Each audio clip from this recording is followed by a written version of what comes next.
Welcome back, everybody, to this week's episode. So, we thought that we would go through a little bit of the movies ahead of the new MCU slate.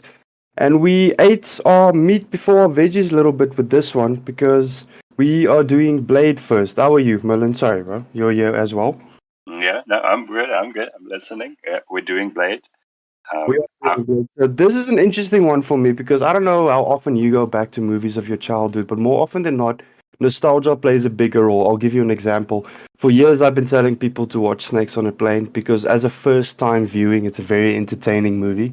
But then the other day, I myself went back and it's not so good. It is, however, very entertaining if you're 13 years old. But this movie, however, holds up very, very well. I had a blast. uh, Blast. We should probably tell our viewers. This is the first time I've watched Blade, and you've been pestering me about it for years. So I'm glad I got around to it for this thing. It was a lot of fun, actually. No, this whole podcast is actually just a ruse to get you to watch the movies I recommend. It's Yeah, true. and it's working really well. I have to watch all the new stuff I wasn't, and all the old stuff I missed and wasn't going to get to. Oh, you hold on to that thought once we get to the Fantastic Four movies, bro. You might not feel the same. Well, I've sat through them. Are you talking about the first or the second? We'll get there. We'll Yeah, get we'll there. get there. We'll get there. So Yeah. a couple backstory. Blade actually has an interesting history because some things you might not know. Kevin Feige is a producer on this here Blade movie. Oh, Yeah, oh. Kevin Feige actually he has been trying to get the MCU to be a thing. I think for many a year. And a lot of this film, I feel like he learned a lot of the lessons they carried into the MCU based on this movie, and some key points that we'll look at. The fact that it's very comic book story, like the story and the arc in itself, it's very comic booky. I like the fact that it's not an origin story as well.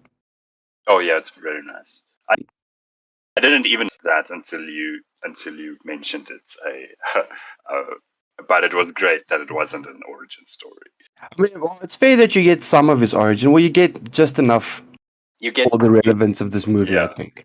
It's a little bit less finding himself and dealing with his powers. He comes in swinging. He kicks ass at the start. Yes, And that's he's already established in the world. Yeah, I like that as well. Just before we move on to the actual movie, just another thing: this Blade was also written by David S. Goyer, who you might know from Christopher Nolan's Dark Knight trilogy. He did those movies as well. He also read Man of Steel and Batman v Superman: Dawn of Justice. okay. So he has a thing for superheroes. Dark ones. He has it and dark movies. Okay, dark superheroes. I get you, but that's probably why he did Blade. That must be because I think the source material. I think Logan and Deadpool often gets hailed as these. You see, this is why R-rated comic book movies work. Look at these two, but Blade is ahead of that, and it's very R-rated, and it also works just as well. I think it would be more fair to argue that Blade is the reason why R-rated comic book movies work. I hear you, but it also came out in 1998. Yes. I was barely conscious. No, very Just true. It also yeah, helps. I think a lot of the fact that they don't it's not because in later years, not long after Blade, we got Spider-Man, and they reworked the whole thing. It was very kid-friendly. It has very light tones and stuff, and from that, so like that did very well. So it feels like they kind of went just that route for superhero movies. But Blade, you can't do anything other than Blade for this, right? Like even for the new one, it's gonna have to be this. It's gonna have to be red and black and leather and at night, right? Like how do you go? How do you give it the Iron Man treatment, for instance? How do you ooh, go that's light and shiny?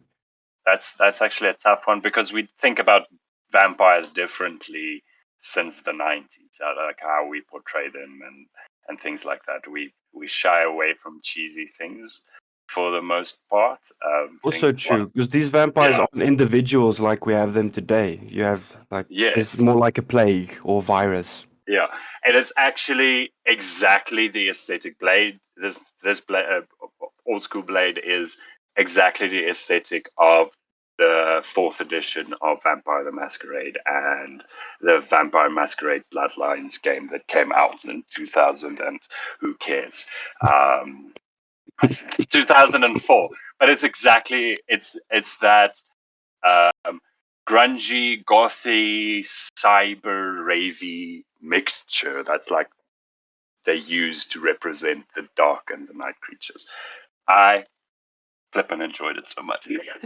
It almost makes you giddy. Yeah, pretty sure me as well, man. I had a blast. I actually watched it twice back to back. It was the first time I just watched it, and then the second time I made them notes, which we'll get into. So the movie opens up with a guy and a girl. Let's talk about that guy for a minute. How do you feel about that guy in the car with his little penis joke? I can't remember the little penis joke. That's the guy that he's like, "Oh, where we're going," and she's like, Yes. "Oh, it's a surprise." And then okay. No, I missed the joke, man. I'm not versed in this. So she Yeah. asks him, "What's that?" And he goes, "That's my little heat seeker." And then she grabs his crotch. His little Oh, penis joke. okay. Yeah, I That's think fun. the thing about that guy is the movie opens up with something you can. If a casual lingerie wearing girl like that walks up to you in your fucking plaid jacket and beret, you're not cool enough for a girl like that, boo. And if she propositions you for a secret party, it's probably hijinks afoot, and not the good kind. And if you get to an abattoir, red flags. She Your says it's a facts. surprise. Especially if there's some big guy standing at a random door with all Yeah. the carcasses. It's not a good Yes. sign. It's It's not a not a good good sign. and it's not. Maybe the 90s was a different time. 1998. If you ended up at a rave at the back of an abattoir, it was a good night. If you ask me now, I would say no. That's unsanitary. No, but maybe you're right. Maybe we don't know anything about nightlife in the 1990s. Maybe ending up at some. The more obscure the club, the better. So if you just have like a normal club that walks in through the front door, that's no good. We don't No, want that. we want a party with carcasses. Come on. Yes, we want to hide it somewhere so normies don't get to it.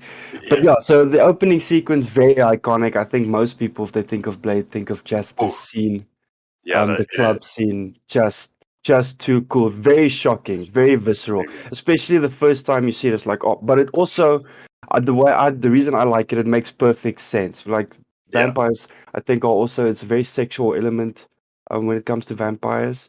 And this all works very, very well. Dark, dingy club, and then just this fucking grossness.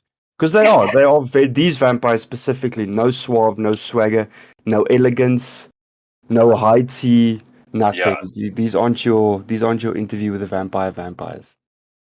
So if we were playing Vampire the Masquerade, those in the club would be somewhere between Anarch and Sabat. So Oh, while the boardroom vampires, we would be Camarilla. And it's exactly those things. The Camarilla is old school. They hold these high positions. The Anarchs are like, you can't tell me what to do, but, we don't want too much trouble. And then the Sabat, and this is where Deacon comes in. He's a little bit more Sabat, is, no, we should reawaken the ancient gods and rule humanity. So in that direction, yeah. So a little bit okay, slow. yeah, that makes sense. Just would you mind? Because I don't know much. I've played Vampire the Masquerade when I I was was about a wee lad, but I didn't get much far into it. So what is the? So they're made from the same stuff. They don't differ in powers. Like these vampires, also they don't seem. They have the same weaknesses, and they have yeah, this yeah, seemingly same amount of strength. It doesn't necessarily look that the older you are, the stronger you are. Otherwise, yeah, Dragon Eddie would have been able to fight them off if that was the case. yeah. Dragon Lady. Um, I had a lot of lols in this movie. No, so it does seem, but this is nothing. This is nothing in vampires like this. Being born a vampire, not a thing, not a thing. So members are born vampires, and I'm not sure what that means because Blade is a daywalker, so he's not born vampire like the rest of the old folks. I'm very confused by that. But anyway, so born vampires. Um, so basically, Blade's thing is so his mother was bitten Yeah. as she went into labor. So the infection didn't take hold fully. Um, Uh, and only that's why he inherited only their strengths, but none of their weaknesses. Which is okay. quite lucky for him because you could have just as easily inherited all of their weaknesses and none of their strengths. Imagine that. Yeah, but that You're severely allergic to garlic and sunlight, and you're would. also weak.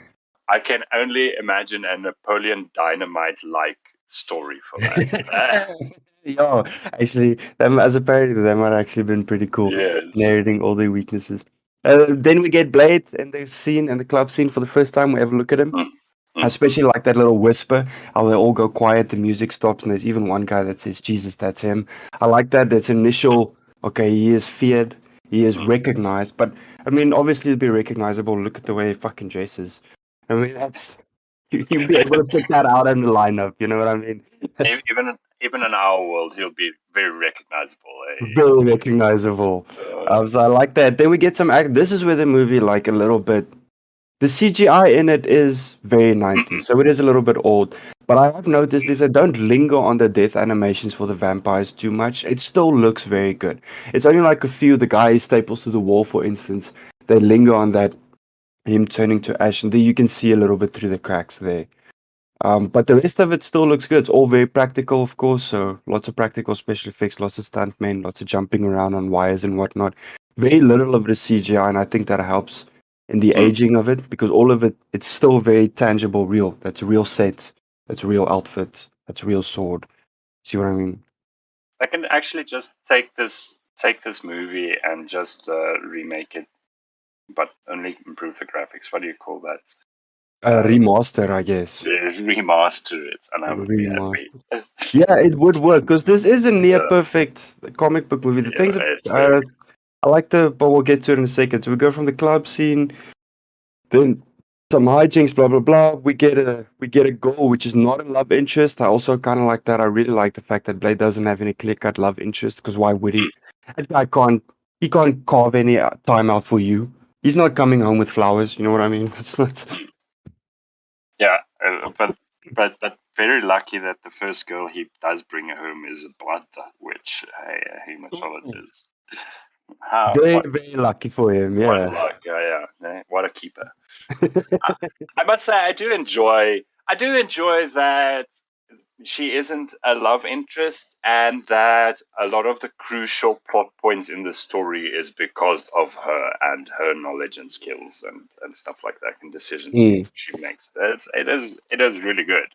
I did enjoy that a lot. It's almost like it's her origin story more than it's Blade's origin story. A Oh, lot of but yeah, I the get what you're saying. She can easily go from here to having her own spin-off thing where she yeah. finds And and cures vampires.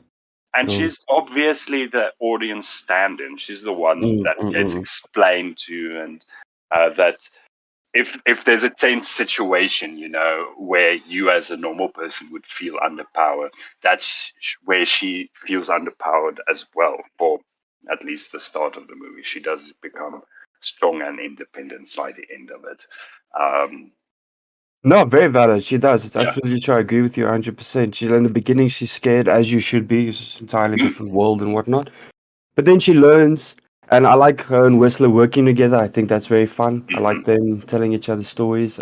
Exposition in this movie is done very well. You had a note that said the cheese goes well with the garlic, and I agree with that No, very much. I always kind of lull when they use because vampire lore is wide, so there's a lot you can use and a lot you can throw away depending on your own tastes. And even Vampire the Masquerade does this, where some of the things are just old wives' tales, it's folk tales. You're being silly, but then garlic works, And if you're like, oh, what garlic works, and they're like, yeah, don't be stupid. Of course it works. It's just a fun thing about exposition. You have to explain the little rules of your particular set of vampires. So I loved it that they have high tech garlic. That's a thing. Yeah, they have garlic concentrate in little maces, which is a Yes. lot of fun. They have garlic tipped hollow point bullets, which is also a lot of. How do you even make that? Yeah, but I'm also looking at it and I'm like, it doesn't seem that hard to fight vampires then if the killing ingredient is garlic. But these vampires are actually really scary. There's a lot of times they would have died in a lot of other franchises, and they just don't. No, It, they these vampires. And I think putting in the garlic as a weakness makes it a little bit more realistic that you can mow down so many of them because he kills a lot. But I think the overall thing still works where it doesn't matter how many Blade kills. There's just too many of them because Wesley even mentions Blade, myself, and a few others fight them. But it seems that it very much seems like they're losing this war yeah, quite hectically. yeah, between the secret vampire world, like tracking down vampires seems tough enough, and then you have creatures that are hundreds of years older than you know, already established by the time you're born, and they're also infecting new people with vampirism, making new people vampires. I can see how it is like a lost battle, lost cause, and I think that's actually why it works real well in the 90's. Like, I know they were making a contemporary movie, but looking at it now as a little strange period piece about vampires in the 90's, it actually works. It works with this weird retrospective. Yeah, I agree with you. It does. It also fits the aesthetic very nicely. Like Very, 90's probably is the best time for this. Maybe that's why it works so well. Because the time is also post The Matrix. And it does have a lot of that elements, especially in his look.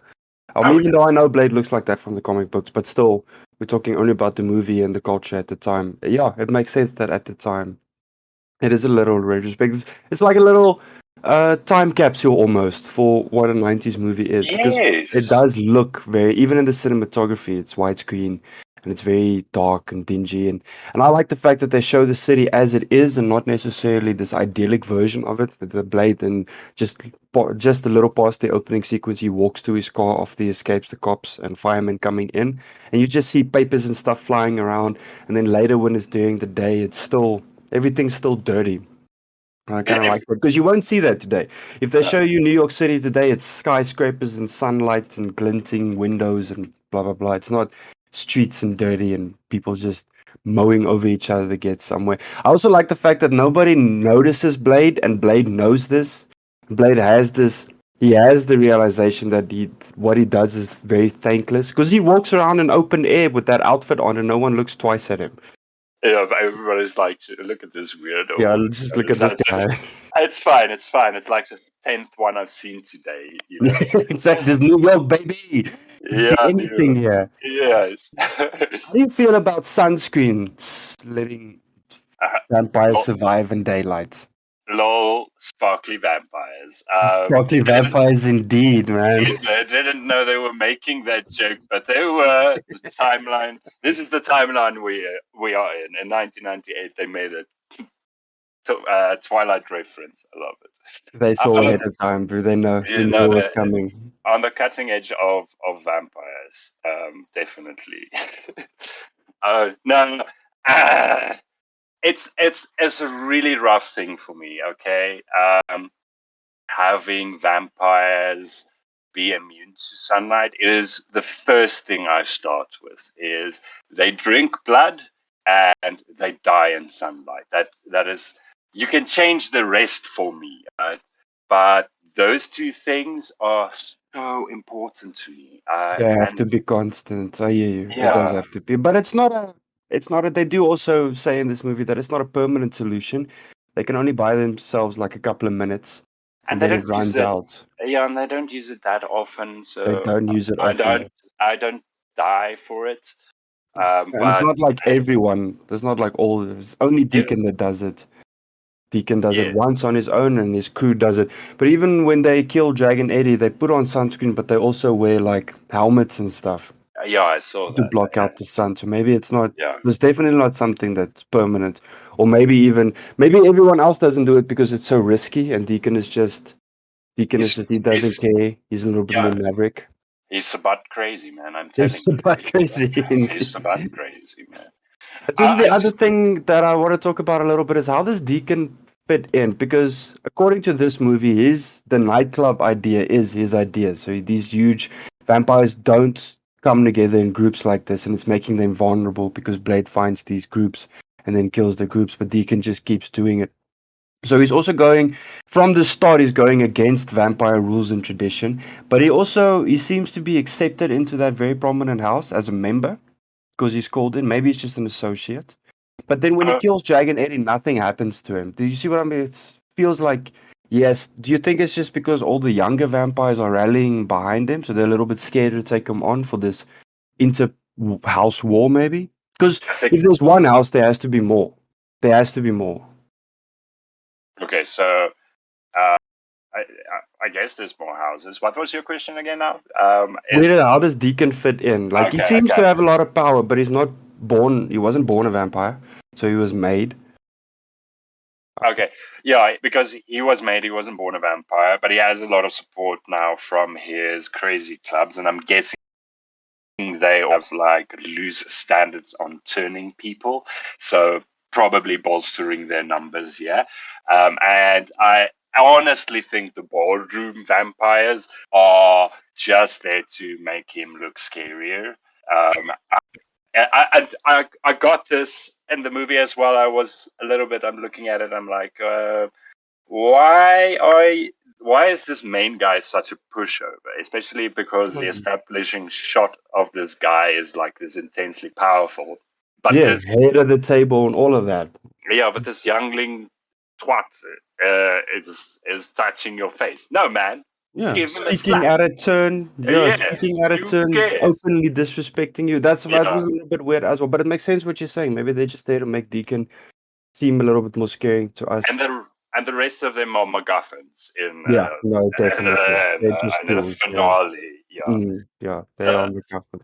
I Dragon don't Eddie know. does mention at one point that there is a treaty between vampires and humans as well. That also doesn't get explored, so that's interesting. But this is what I mean. It's like this movie is actually the perfect jump off point for something that's interconnected because they mention a bunch of stuff and then just never return to it. There's a vampire book, there's a vampire Bible, the Book of Erebus, which hangs there in all its glass cage glory. That scene I really like as well. I really Oh, like that vampire Bible and the fact that it's kept in these glass pages and it looks whack and it's basically unreadable. I love But that entire sequence from the record keeper to the records in the glass cases, including the fight in that.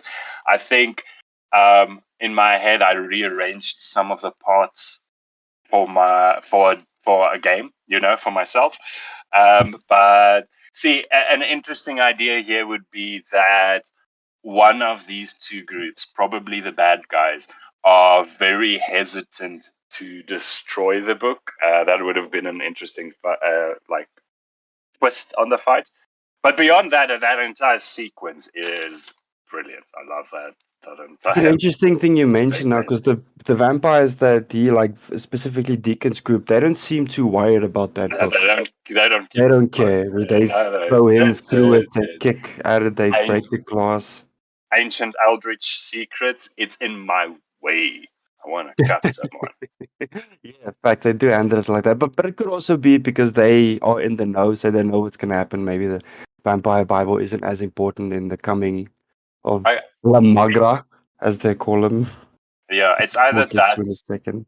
or they're very incompetent and they don't know like how important it is and they're just blundering through it. It does also look like the actual soldiers and stuff that they use. Not all of them are vampires. Like it seems to be most of them are just people, familiars, because Yeah. they don't disintegrate when they die. Like Whistler kills like a slew of them when he shows up, with that bomb to save Blade, and they all just lie there. So it could be that most of them are just familiars, and they either don't know what it is, where they are, because it does seem like no one's allowed in there It ever. does. Oh, So it it does. could be that they also don't exactly know what that is. They just work there. Because later at the end, when Blade kills that guy through the waterfall, that guy says, "I just work for them." So it could be that most of them have that. Like they don't know what's going on here. They're just Yeah. security. So it could be that as well. But again, what I like about this movie specifically is the exposition is just done Ah, so cool. All the little getting back to the vampire rules, do you like the ones they chose? So we have silver, a stake to the heart, garlic, sunlight. That's what so the only really silly one is garlic. Hey, It is pretty silly, but it could also just be because, remember, again, it is the 90s. Maybe veering off too much from vampire lore would have been too much. So they went, no, no, no. Let's They, keep it Draculian yeah, as far as we can. they use their tools really good. They have the silver, they have the garlic, and all that. But I think the most interesting weakness these vampires have is hematology. That's The blood, science, study of blood. yeah, blood science, eh? And they use that so good. I do. Um, I agree with you. that Do you that like the fact that they use it as a weapon or that they love it. explain what vampirism is through hematology? Because at one point, Whistler asks, oh, so why are vampires No, she asks Whispers, why do vampires have to drink blood? And then he says, because their own blood can't sustain hemoglobin. And as far as I know, apart from it's a curse, we've never gotten a more scientific explanation for vampires than that.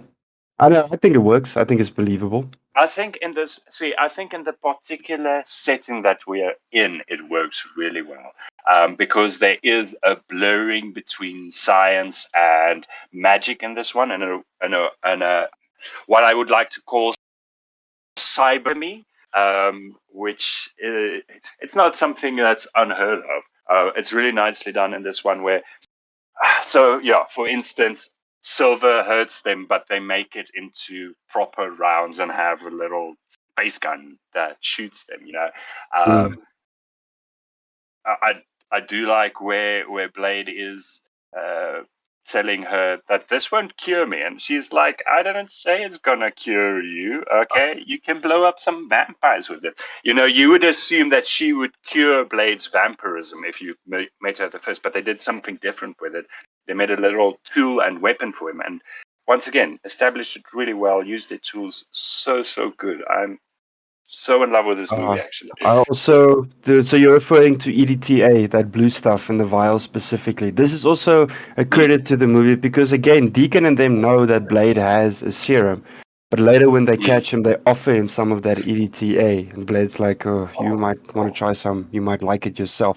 Knowing, and that's a movie that's a movie being conscious of what it's saying and doing. And I like that because they've already established that Deacon knows a lot about Blade and knows he uses some serum, but they don't know what that serum looks like. So mistaking EDTA for that serum, it's just great. And there's just no, it's Great. fine. I like the new things. It works very well, especially considering that same thing is what resolves the plot in the end, and it Yeah. doesn't, and it's not Deus Ex Machina style. It doesn't just show up and solve That's the why problem.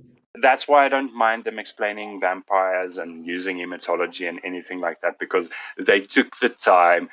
One of the main characters is a hematologist, so when you meet her, and the job description is that you meet her in a hospital, so there's like already the idea she could cure vampires, and then it twists and it just so good. I And love it. in the same breath, it does also have ancient vampiric gods and Yeah. paranormal beings, and because Lamagra, the thing that he tries to become at the end, so it seems like he inherits the power, but he stays Deacon, even though after his transformation, that girl asks him Deacon, and he says he's not anymore. But it doesn't.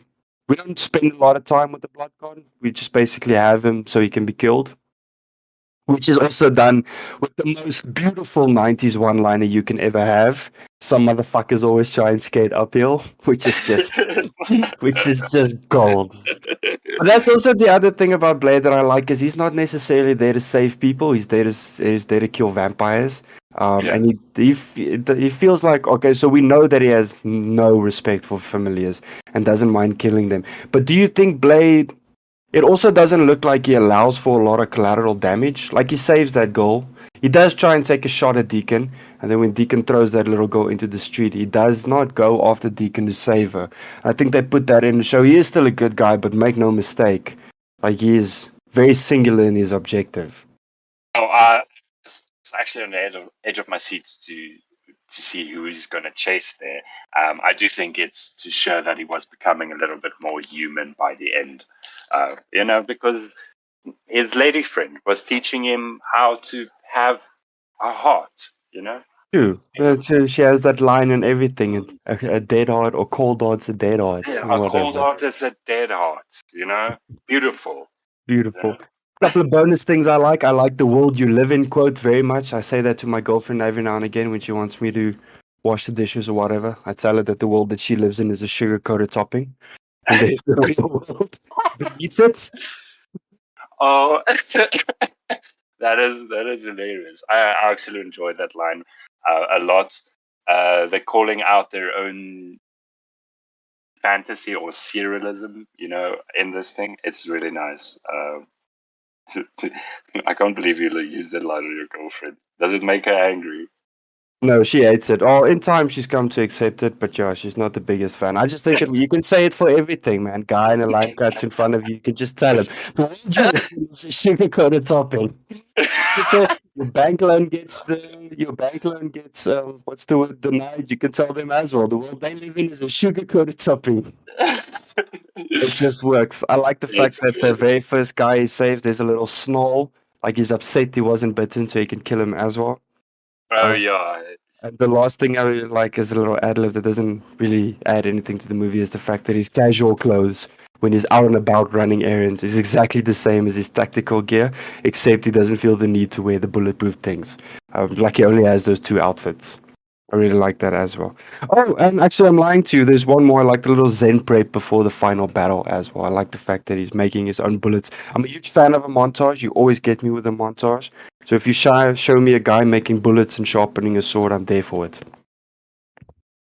Nice. But the climax is really done well because he resolves his. Ah, man, I could talk about this forever. The climax where the blood ritual is being performed, which is already visually stunning, and as it goes along, he resolves his own conflicts with the women in his life, his mother and his new lady friend. And that was interesting, like getting the internal stuff out of the way. Now we can pump some 90s rave and fight. That is maybe one point where the movie doesn't shine as well because action sequences have come a long way since then, Yeah, and some of it feels a little bit. It does cool. feel a little bit dated, but I do like it. Is also very 90s in the way that the action sequences will be. It'll mostly hinge on just one move, or just like everything. There'll Yeah. be a fight scene and it will culminate in one awesome. Specifically, the end fight scene here is when he gets his sword back and he kicks those guys to the ground and he takes his sword from the wall and then does the swipey thing without looking at them, killing them both. Um, So there's that. There's also the fact that he rips out that one guy's throat and throws it at another guy. That's dope, but it's very quick. I missed that part. Yeah, that's very quick. You have to look for it. But yeah, he rips out one guy's throat and then throws it in another guy's face, which Have you, is has you, which is have you, cool. yeah, have you ever been so angry that you ripped out someone's throat and thrown it at? Not this week. No. No, no, no. The one part that really like caught my eye, but not because it was good, but because it was really bad. It's where he was throwing his blood witch exploding vials. What did you call it? ETSV. EDTA. Yeah, yeah, no. Or he was throwing that, and the thing just. I swear it was like an 8-year-old made that scene because it just went and the camera just shook like this and then he threw all of them and Deacon was standing there. So if I was a nitpicky picky asshole today, I would have given them a sin for that. They could be I hear glad you. they could be glad my brain responds so well to 90s rave. As do all. Yeah, we just deny it to ourselves. But yeah, that's us going on about how much we like the movie Blade and not necessarily going through the movie Blade. But you had fun. So join us next week. We'll do Blade 2. And then the week after that, we'll do Blade Trinité, which is the PG R rated, PG 13 rated one. Because yes, Blade goes from this to getting the Die Hard treatment, where it gets they take out all the curse words and it becomes very family friendly. You But we'll get to off that. on that. Yeah, no, whose decision was that? I don't know, but we'll get to it. Thanks everybody for joining us. It's been a blast, Merlin. As always, thank you for Yeah. being here. Thank you, Like Harry. and subscribe, please. Leave a comment down below if you guys want us to do anything specific or if you think we missed anything. And see you next week.